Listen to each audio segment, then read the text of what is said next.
오늘의 말씀은 마태복음 2장 1절로 12절 말씀입니다. 오늘의 본문절은 2장 6절 말씀입니다. 이 본문을 보면 오늘의 동방박사들이 아기 예수께 경배하고 황금과 유향과 모략을 아기 예수님께 드리는 장면이 있습니다. 정말로 크리스마스의 그 저녁이 생각납니다. 이제 크리스마스가 우리 앞으로 다가오고 있습니다. 해마다 크리스마스가 되면 우리 믿는 성도들은 아기 예수님을 만나고 싶어 합니다. 예수님은 우리를 구원하시려고 이 땅에 오셨고 우리 죄를 위하여 십자가를 지시고 우리를 영원한 천국으로 인도하시는 우리의 구세주가 되십니다. 우리 모두는 예수를 믿습니다. 그러기에 크리스마스가 더 중요하고 더 의미 있는 날이기도 합니다. 그런데 아기 예수님을 만나려고 하는데 우리는 예수를 생각만 해도 마음이 기쁩니다. 또 예수님의 이름만 불러도 마음이 평안해집니다. 그처럼 예수님은 우리 안에 오셔서 우리를 사랑하시고 우리를 지켜주시고 우리와 함께 하시는 것을 우리 모두는 알 수 있습니다. 크리스마스라고 하는데 이 크리스마스라는 것은 크라이스트와 마스가 겹쳐진 말입니다. 합해진 단어로서 크라이스트는 그리스도, 메시아라는 뜻이고 마스는 경배하다, 예배하다, 제사드리다 그런 뜻입니다. 크리스마스 그러면 그리스도에게 경배드린다, 그리스도를 예배한다 이런 그 진정한 동방박사들이 경배하고 예물을 드린 것 같은 그러한 날이 크리스마스입니다. 크리스마스 저녁이면 우리들은 모두 무슨 좋은 일이 있는 것처럼 교회에 모여서 크리스마스 이브면은 잔치를 벌였습니다. 그래서 맛있는 음식도 먹고 또 선물도 많이 주었습니다. 저희 어린 시절의 크리스마스는 정말 행복하고 즐겁고 어린아이들부터 노인까지 다 행복한 그런 날이 크리스마스였습니다. 그렇지만 온 세상은 의미도 모르는 채 그냥 노는 날이었어요. 그 예전에는 통금이 있었기 때문에 크리스마스만 통금이 없었어요. 그래서 그날 하루는 밤새 놀아도 되고 밤새 술 먹어도 되고 아주 특별한 허락을 받은 날이어서 정말로 그때는 정말 많은 연인들이 밤새 데이트를 하고 그런 크리스마스로 알려졌습니다. 그렇지만 우리는 교회에서 항상 즐거운 예배를 드리고 또 불을 켜고 촛불을 켜고 예배를 드리면서 예수님의 탄생을 축하했던 생각이 납니다. 저희 청년들이나 학생들이 그날 하루는 부모님께 허락을 받고 교회에서 밤새 놀아도 되는 날이었어요. 그래서 청년들이 교회에서 예배를 드리고 또 남아서 놀고 하다가 새벽이 되면 새벽성을 돌았습니다. 왜 예전에는 겨울이 그렇게 추웠는지 모르겠어요. 많이 추워서 길이 막 꽁꽁 얼고 그런데도 새벽성을 돌 때면은 너무너무 신나서 자루를 메고 다니면서 뒷집마다 새벽성을 돌았습니다. 그런데 새벽성을 돌 때 불 꺼진 집에 가서 문을 두드립니다. 문을 두드리고 그 다음에 고요한 밤하고 은은하게 찬송을 부르면 그 집에 불이 켜지고 또 문을 엽니다. 그리고 우리를 영접합니다. 그럴 때마다 우리가 천사가 된 것 같았어요.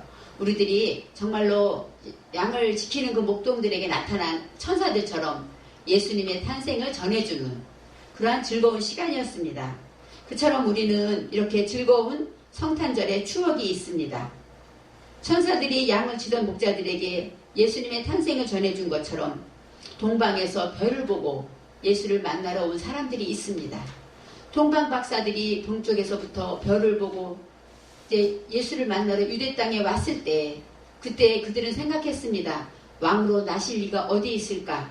아마도 왕궁에 있을 거야.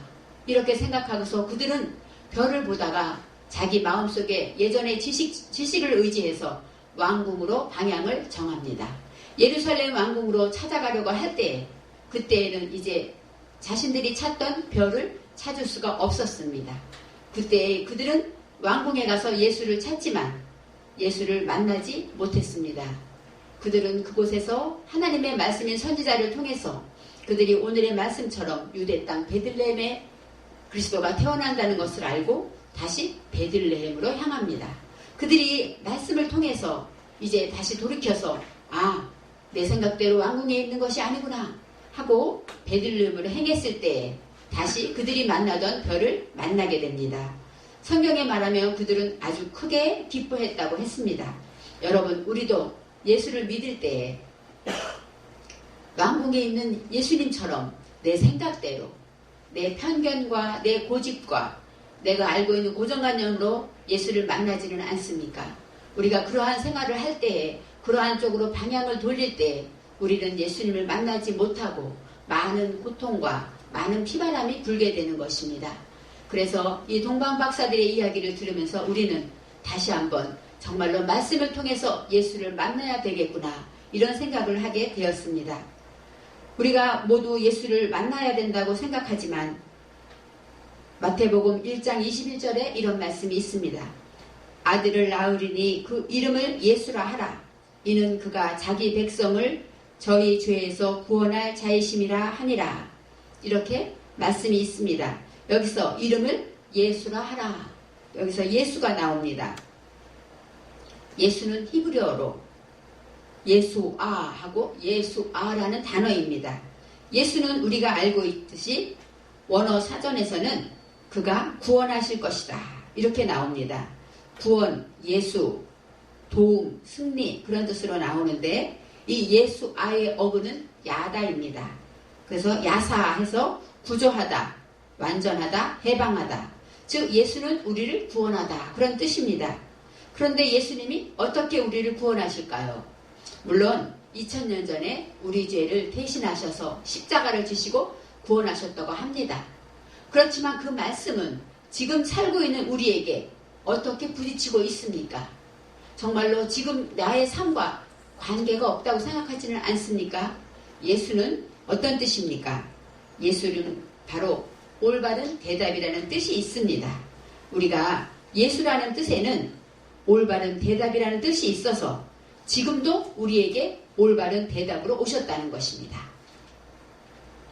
예수님이 죽지 않으셨으면 우리에게 오실 수 없습니다. 가끔 저는 그런 생각을 합니다.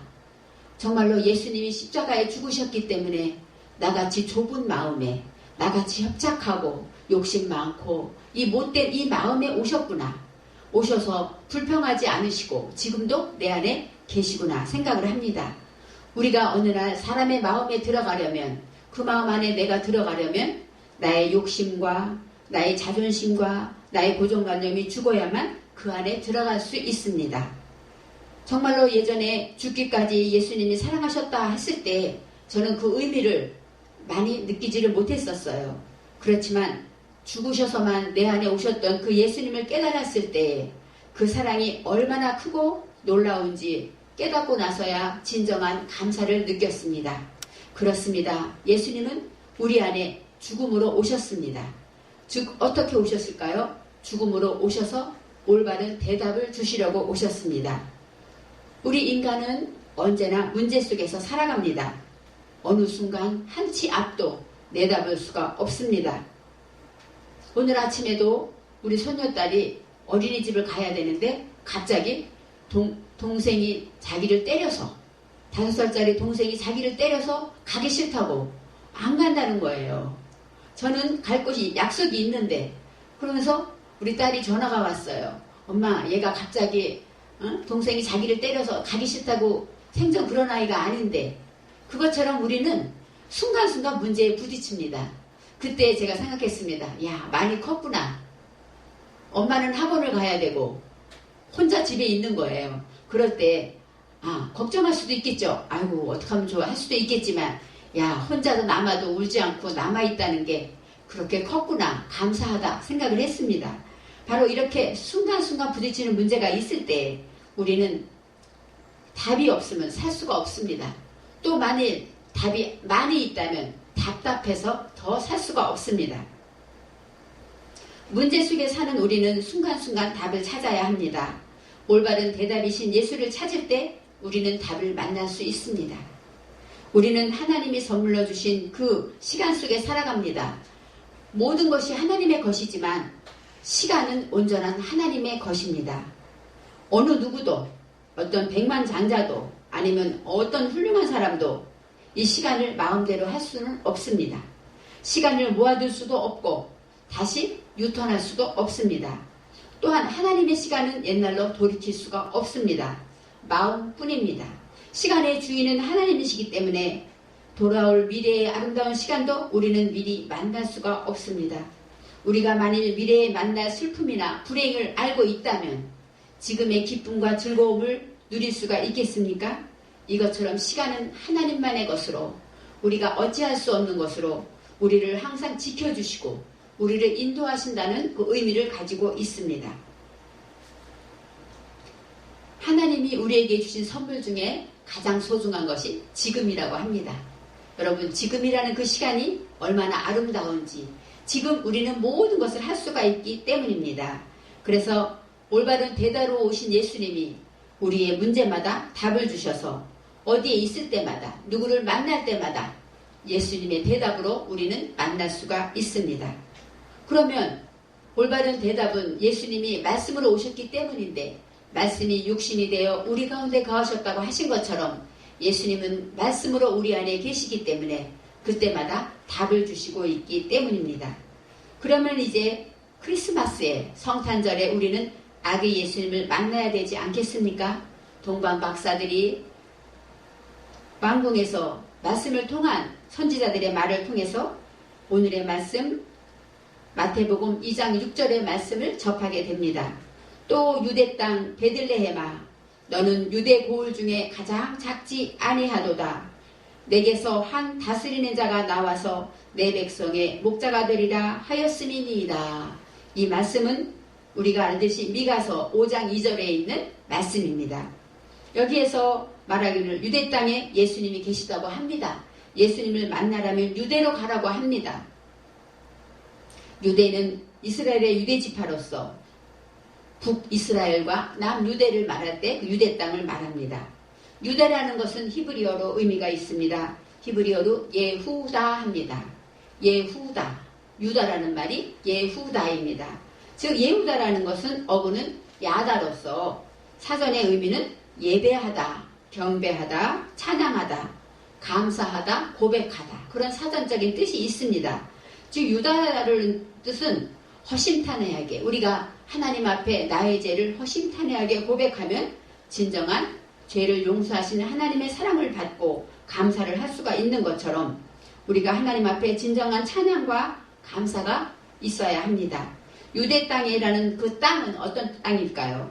마태복음 13장에 씨 뿌리는 비유가 나옵니다. 여기에서 땅은 무엇입니까? 밭을 말합니다. 우리의 마음밭을 말합니다. 하나님의 말씀의 씨를 우리 마음밭에 뿌리기 때문에 유대 땅 하면은 우리가 감사하는 마음 그런 것을 의미합니다. 즉 하나님의 말씀을 받은 그 마음에 감사가 있을 때 그곳에 아기 예수님이 계신 것입니다. 우리는 예수님을 만나고 싶지만 지금 우리가 이스라엘 유대 땅에 갈 수가 있겠습니까? 왜 하필이면 유대 땅일까요? 저는 그런 생각을 해봤습니다. 즉 유대에는 이렇게 원어에서 깊은 뜻이 있기 때문에 우리가 이 땅에 살면서 유대로 돌아간다면 지금도 우리 아기 예수님을 만날 수가 있습니다.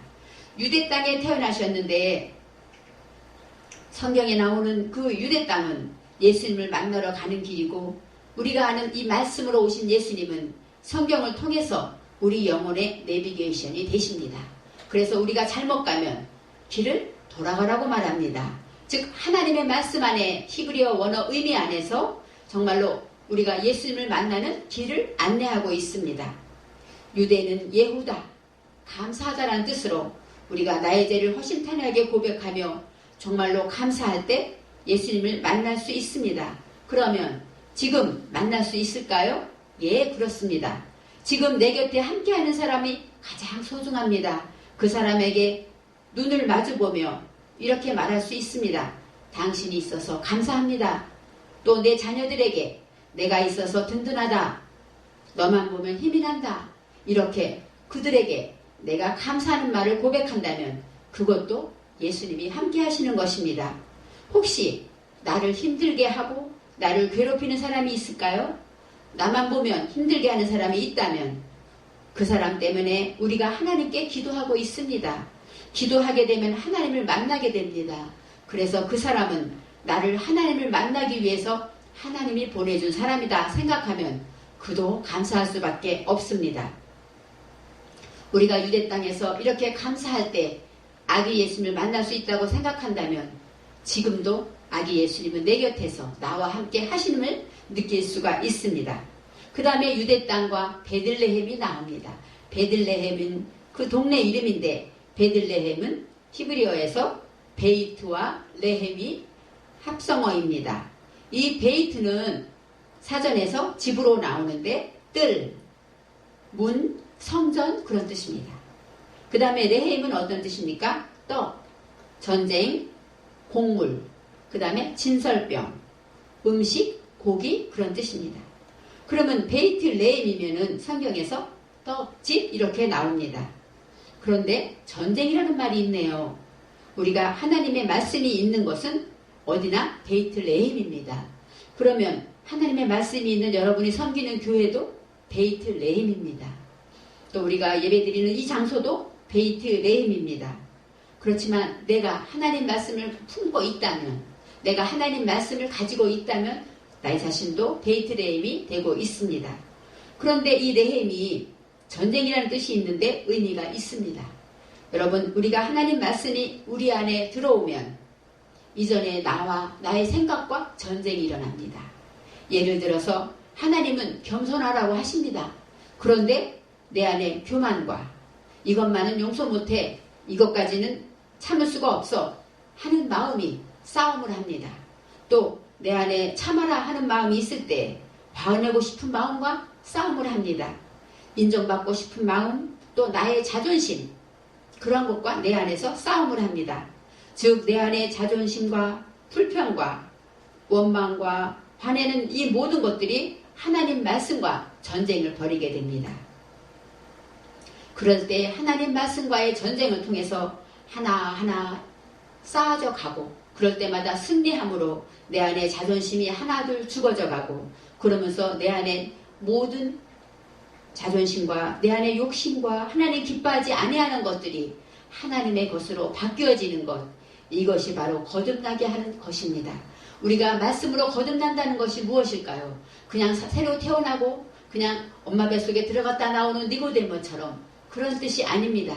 내 속에 예전에 나와 하나님과 항상 괴로워서 하나님과 이겨질 때 내가 새로워지고, 예전에 내가 불평하고 원망했다면 지금 내가 하지 않는다면 그것이 바로 변화된 것이고 거듭난 것이고, 그것이 바로 하나님의 모습입니다. 그래서 내 속에 혼돈과 공허와 무지가 있었던 나를 하나님은 말씀의 전쟁을 통하여서 질서와 만족과 깨달음으로 우리를 변화시켜 주십니다. 베들레헴에 와서 우리는 하나님과의 말씀을 만나서 그 말씀으로 변화된 것으로 통하여서 아기 예수님을 만나게 되는 것입니다. 이제 말씀을 통하여 예수님이 계시는 유대 땅을 이제 배웠습니다. 베이트레헴을 배웠습니다. 이제 예후다와 베이트레헴을 배운 우리는 먼저 마음을 열고 또 표정을 열고 그리고 손을 잡고 감사해야 합니다. 우리가 말씀을 듣고 하나라도 지킨다면 기쁨이 충만합니다. 즉 감사할 때 말씀을 깨달아 지키는 자가 되는 것입니다. 우리가 말씀을 듣기만 하고 지키지 않는다면 그것은 아무 의미가 없습니다. 즉 올바른 대답이신 예수님을 찾아가서 유대 땅 베들레헴으로 우리는 가야 합니다. 그래서 그곳에서 예수님을 만나서 문제마다 올바른 대답을 주시는 아기 예수님을 만나서 그 예수님을 통한 대답을 통하여 우리는 날마다 행복하게 살 수가 있습니다. 그리하여 항상 기뻐하며 쉬지 않고 기도하며 범사에 감사할 수 있는 우리가 되어서 정말로 하나님이 기뻐하시는 온전한 뜻을 이루어드리는 저여 여러분이 되기를 바랍니다. 그리하여서 우리는 날마다 12월 25일만이 성탄이 아니라 날마다 하루하루가 진정한 예수님이 태어나는 성탄의 날을 살아갈 때 우리는 날마다 예수님 만나는 기쁨이 충만하며 예수님과 동행함으로 늘 행복하고 즐거운 삶을 살게 되실 것입니다. 기도하겠습니다. 하나님 감사합니다. 크리스마스가 이제 다가올 때 예수님을 생각하게 됩니다. 예수님을 만나기 위해서 유대 땅 베들레헴을 이 시간 또 생각해 봤습니다. 정말로 내 안에 유대가 있고 또 내 안에 베들레헴이 있어서 아기 예수님을 늘 함께하고 예수님을 찾아가며 예수님을 만나서 정말로 이 시간 나를 구원하시는 올바른 대답이심을 기억하며 어느 때마다 어느 순간마다 예수님으로 인하여 구원받는 삶을 살 수 있도록 인도하여 주시옵소서. 감사드리며 예수님의 이름으로 기도합니다. 아멘.